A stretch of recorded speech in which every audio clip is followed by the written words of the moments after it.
Hi everyone, Nigel Brooks here, Senior Consultant at SME Skills. Just wanted to come in with another quick video today just to get you the right information so that you can maximise your sales and make this year the best year you've ever had in business. So today I just wanted to do just a couple of minutes, not go into too much detail, but just talk to you about sales process, which is one of the pillars, the 4 pillars that we work on to help people double their turnover in 6 months. What do I mean when I say a sales process? Well, I'm talking about the action of taking your prospects and turning them into clients. And the only difference between them is that one has given you money and the other one has not. What you need to be careful of is that when you're delivering value, we talk about value a lot, value delivery, is that if you over deliver on prospects, then you've got nothing to charge for and make them clients.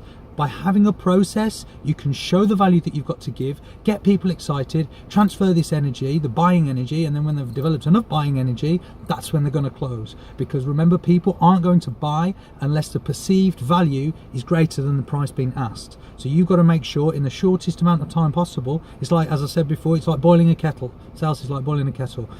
You get them smoking hot with energy, but the longer you leave it, the colder they get, the less energy they have, the harder it is going to be for the close. And that's when people reach out for things like discounts and other things like that in order to close a deal. You shouldn't have to close a deal based on a discount, because you need to do it based on value. If the perceived value is high enough, you can charge what you want. And I draw people to the example of a cup of water.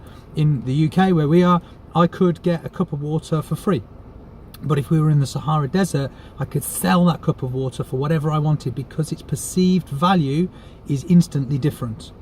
Yeah, so you've got to make sure that people have got the value to buy it, and we do that through a process, making sure that people are having value added to them along the way. You're reaching into your value library to pull out introductions, education, and there are other things that you can put in there as well, case studies. But what you're wanting to do is to deliver value to people so they can see that you're the right person to go into business with them, because you care about them. You're providing them with a service that's going to enrich their lives with value, which is either going to create or make or save money, or free up their time. Those are the 2 commodities that people value most, and those are the 2 things that we look to deliver when we're selling something. And it doesn't matter what that is, it depends on your market, but the core values are the same: making money or saving money, freeing up somebody's time and money.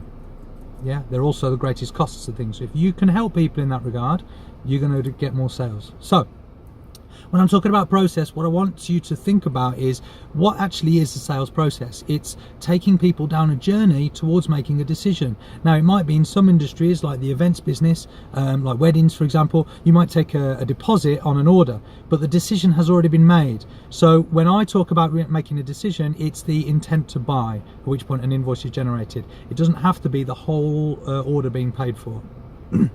All you're wanting is that decision being made, which is either a yes or a no. Can't use maybe. Maybe is useless to everybody. Maybe it doesn't tell anybody anything. Yes or no. Okay? So, but you can go on from there and say that no could potentially mean not yet, but that's another video.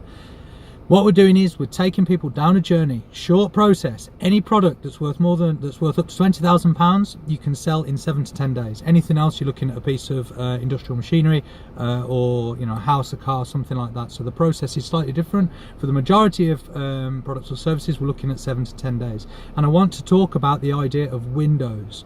What you're trying to do is get people initially to a face-to-face meeting, and then after the face-to-face meeting, you're leading them towards making a decision based on what you did in that meeting. Yeah. So the idea is, when you reach out to somebody, let's say you met them at a networking event, and through your sales strategy, and then you meet them on, you give them a phone call to arrange that meeting. You aren't trying to sell to them. You aren't trying to get a decision on that phone call, because you're just going to push them away. You cannot deliver enough value in that one phone call to get the majority of people to go, yes, I want to buy. What you can do is maximize your chances at the face-to-face meeting of delivering enough value that the final decision is going to be a yes. There are many other stages to the process which we'll go through. They all involve adding value, but for today I just wanted to talk to you about that idea of windows. Think about, before any meeting, whether it's a phone call or face-to-face, what are you trying to get out of that meeting? Is it that you're trying to get to the next stage on the process? Is it that you're trying to get that decision? Is it that there's things that you need to do, hurdles that you have to go through in order to get that decision? And it's all about getting to the next stage on your process. Crucial thing with sales. I hope that's helpful. Think about how you're adding value to people. Think about what you want to get out of each meeting. And let's go and make some sales. I'm Nigel from SME Skills. Thanks very much. Bye-bye.